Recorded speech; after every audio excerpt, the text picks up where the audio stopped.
So, the question is about leadership and power.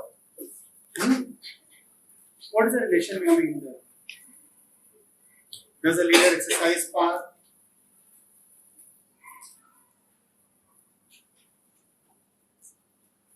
What is power? Why does the mind want to exercise power? To control others, you are saying, right? To control others. Let's see. There are two kinds of minds, right? What are the two kinds? One that is clear of garbage, clear of conditioning, and the other that is free to be aware, but yet it is all full of influences. One chief characteristic of conditioning, of influences, is that an influenced mind wants to influence. Just as a virus wants to spread, similarly, an influenced mind wants to influence. Power is the need to influence. Why does the conditioned mind want to influence others? It wants to influence others because it sees that something is missing, something is wrong. It senses some kind of a deficiency within. And it thinks that it can make up for that deficiency by getting something from outside, by making others do what he desires from them. Understand this? I have a conditioned mind. And because I am conditioned, I will be not at ease. Dis-ease is what I will experience, right? I am a conditioned mind. Because I experience disease, what do? I want to search for some kind of a remedy, a treatment. But a characteristic of this disease called conditioning is that you do not look for a treatment within yourself. You are not actually even aware of the real nature of the disease. You think that you can get rid of your discomfort, your restlessness by doing something outside. Power is the name of doing something outside. Can I do this? Can I make this change happen? Can I make that person follow my wish? All this is what we call power, right? Hunger for power comes from an inner restlessness, an inner void, an inner deficiency. And a deep hunger for power indicates a deep disease. Getting this? This is the first kind of mind. Running after power. And what is their definition of power? The world will follow my desire. As if the world following your desire will give you what you want. What you want is peace. But you don't even know that. You think that if everybody offers you obedience, if everybody acts in a particular way in front of you, if systems and people are subservient to your wish, then you will feel good? No, you will not feel good. You may tell yourself that it's all very nice, but deep within, that void will still remain. The pain will be there. And now the suffering will magnify because you are seeing that even by getting so much of control over the world, imagined or otherwise, there is no real control. Even after getting so much of control over the world, my real problem is still the same. So you have now an added pain of failure. I did whatever I could do. I fought, I obtained power, I won, I struggled, I made so much of effort, and yet my situation is as pathetic as it ever was. This is the destiny of the man who runs after power. He does not even realize his real problem. He is searching for solutions to a very superficial, even imaginary problem. And running after an imaginary problem is a sure short way to forget the real problem. Then we said there is another kind of mind which looks at itself. Another eye which is not always looking at the world. You remember inside out and outside in? Now we are talking of the mind which looks first at itself.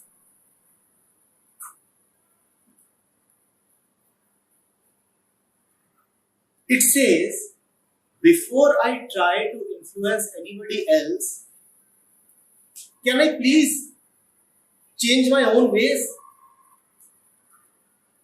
If I say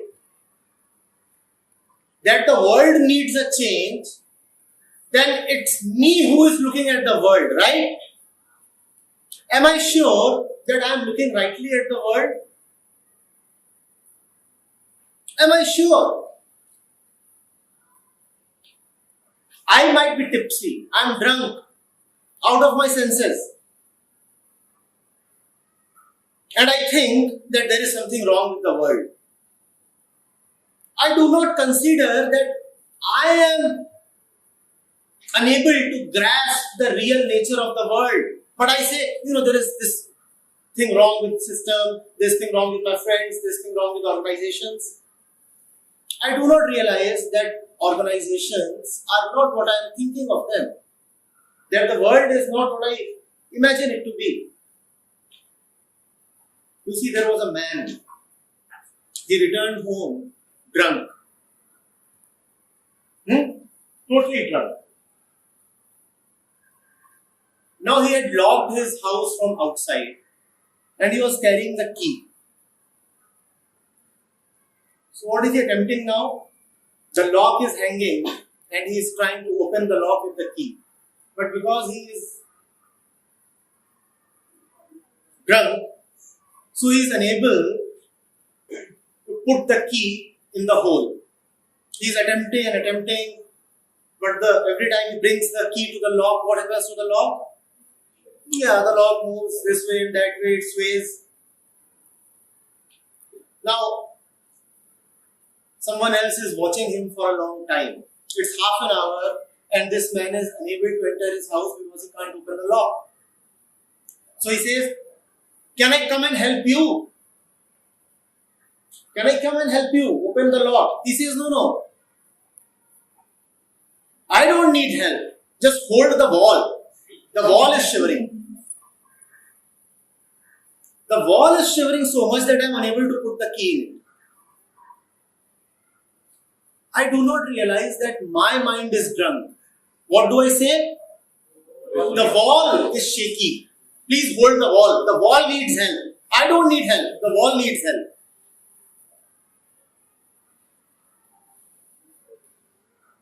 The second man, whose mind is clear, whose faculty to look at himself is not asleep, he says, why am I feeling diseased? He does not come to quick answers. He looks within, he tries to probe. He says, the lock could not be shaking. Surely something in my mind is wrong. Can I look at it? Now this is the second and real kind of power. Power not over the world, but over my own mind. Because the world is anyway what I make it out to be, right? What is the wall? Shivering. Why is it shivering? Because I am saying it is shivering. What is the word? Bad. Why is the word bad? Because I think it is bad and I look only at what I call as bad. And what is the definition of bad? Something of my construction. Is that clear? I look within.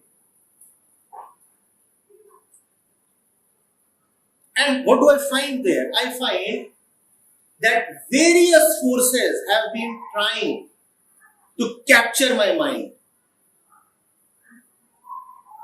What are the names of those forces? Media, friends, colleagues, family, society, religion, all kinds of inputs that go into the mind. When you look sharply at the mind, what do you find? You find that these diseases are trying to take control of your mind.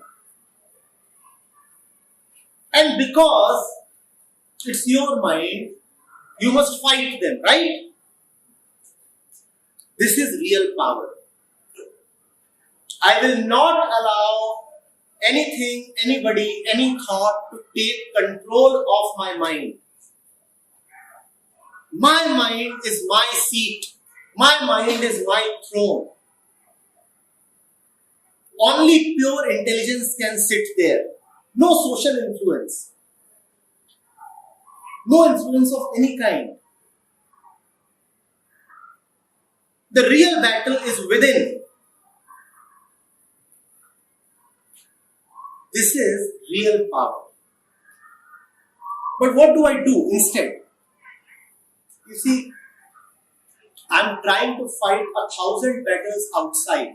I'm saying that I will get power when I defeat that person. And who is defeating that person? You, who is already a slave of 1,000 forces. Now, when you are already a slave of 1,000 forces, even if you win a battle outside, will it be your victory? Suppose there is a slave, and the slave goes out and fights a battle and wins it. Can the slave say, I have won? Can the slave say, I have won? Such is our condition. We are fighting 1,000 battles.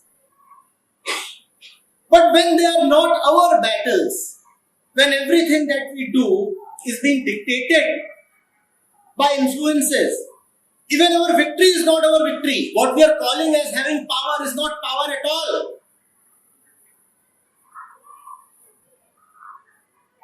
I wrote an exam and I got selected, and I am thinking I have succeeded.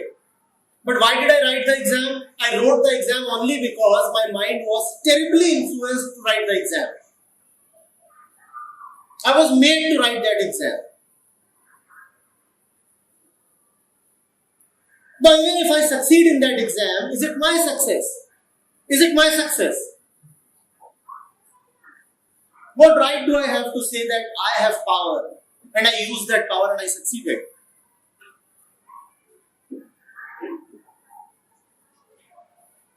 Now, I have been conditioned to influence everybody. I have been conditioned to influence everybody. That we said is a characteristic of conditioning. Conditioning wants to condition. A conditioned mind would end up conditioning others as well. I have been conditioned to influence others. And how do I influence others? Sometimes by having power over them, explicit, violent. Sometimes by acting sweet. Sometimes by acting pretty. Now when I act sweet and pretty and someone gets influenced by me, what do I feel? I have won. Now, have you won? You were trained to act pretty and sweet. Someone else is laughing. The real mischief maker is having a good time. You don't even realize.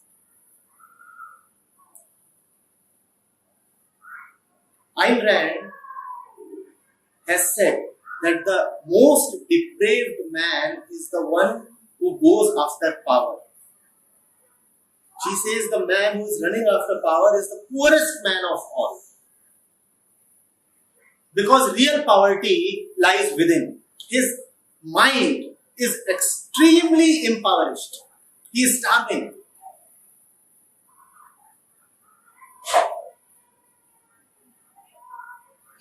So first of all, realize that what we normally call as power is not power at all. It is just an expression of our slavery. Secondly, if you must have power, you must have power over your own mind. You must have power over all the influences that are trying to capture your mind. Real power is to remain free. Real power is to fight all the forces that want to make you a slave. That is real power. Now tell me then, who would be a real leader? The one who tries to capture power here and there, or the one who says that my being, my thought, my mind must be untouched. It must be pure. Who is the real leader? And remember, just as conditioning wants to influence and spreads,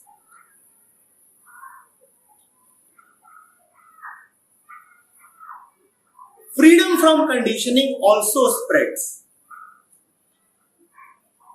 The fake leader spreads fakeness through influence. The real leader spreads freedom through presence. His very presence is enough. He doesn't need to influence.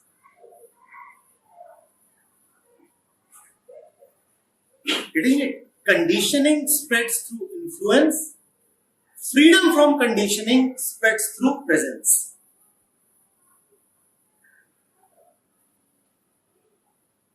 The real leader's presence is enough. His presence is his power.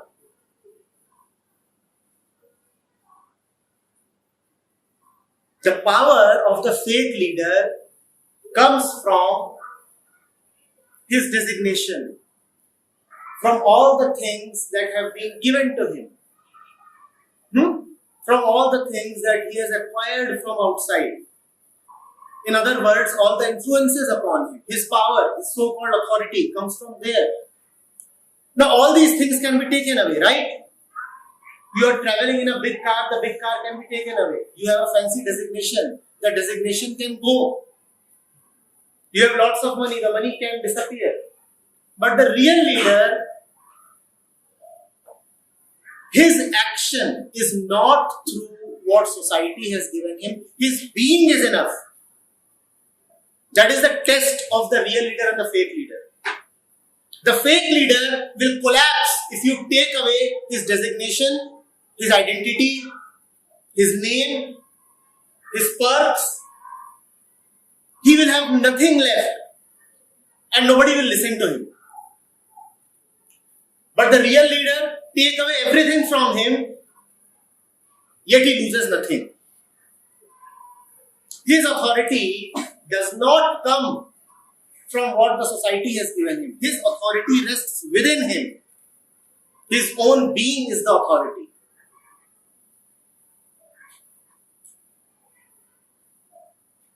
Getting it?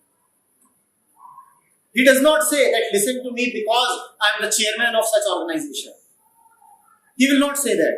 Because if someone has to listen to you when you are the chairman of an organization, he will not listen to you when you are no more the chairman. The seat goes, the chair goes, and you too go. If someone bothers for you only because your vehicle is carrying that red or blue beacon, then the moment that vehicle is taken away, you are nobody. You have nothing to support yourself, nothing to stand with. That is not at all real leadership. That power is not real.